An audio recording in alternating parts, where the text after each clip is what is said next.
好，大家好，今天来到26图琥珀湖，点位的话是169.83，这里主要有一些稀有鱼开口，尤其是双红鲤鱼。那最近这个点位的话也是比较热门，所以直接说一下今天的配置。那鱼竿的话，还是建议使用的是360XH。那这个杆子的话，在这边会相对比较轻松一些。如果使用的是铜壶的配置的话，也是完全 OK，但是会相对比较累一点。文家1万线杯的话，还是在这边比较轻松。钩子的话，也是使用常规的雪4号的一个钩子。那这边的话，鱼饵的配置的话，使用的是香料跟辣椒两种的一个搭配。那小药的话，常规的使用是辣死的这种比较极端的一个小药配置。那其实还有另外一个辣味的一个配置也是完全可以，可以直接使用辣椒。相对价格会贵一点。还有的话，棒子的话，这一次也是比较常规，也是比较一个旧的一个棒子的一个配置。那 PVA 的整体的一个添加剂的话，可以有一定的修改，使用的是 Pop Art 的一个辣椒的一个磨碎的一个版本。那其他可以加入这个添加剂的辣椒，也是完全可以使用。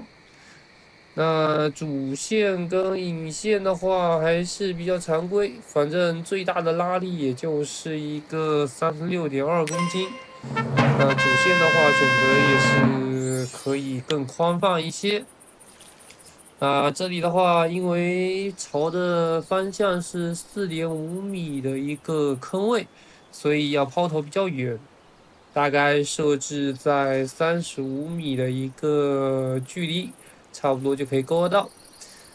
注意事项这边要说一下，那前面说的那个小药的一个替换方案，其实是我在发现，一旦你的鱼口并不是很好，或者说是鱼护当中的一些鱼不是很好的情况下，那可以通过替换一些不同的小药来解决这个问题。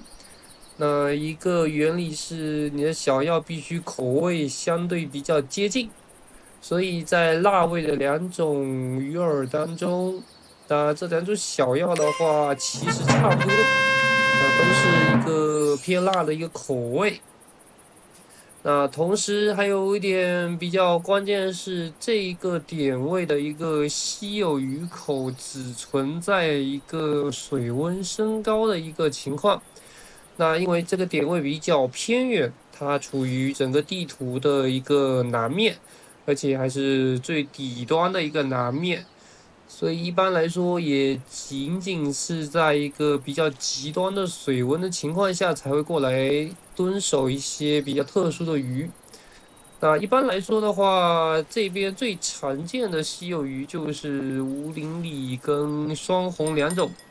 熏红鲤的镜子跟一个常规的鳞鲤，那这两种的话，双红会比较好蹲一些。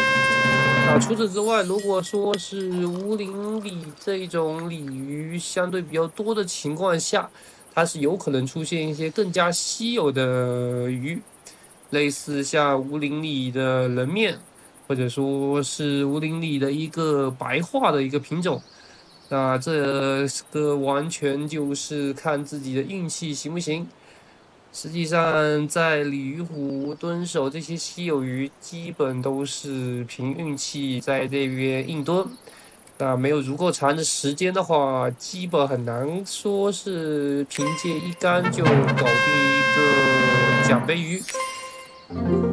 那我这边的话，今天也是钓到了2条5厘米的奖杯，剩下的其他都是一些普通鲤鱼的奖杯。那红鲤鱼的话，我是并没有蹲到，因为我的目标也比较困难。那同样的，留下你的评论，我会一一的回答你的问题。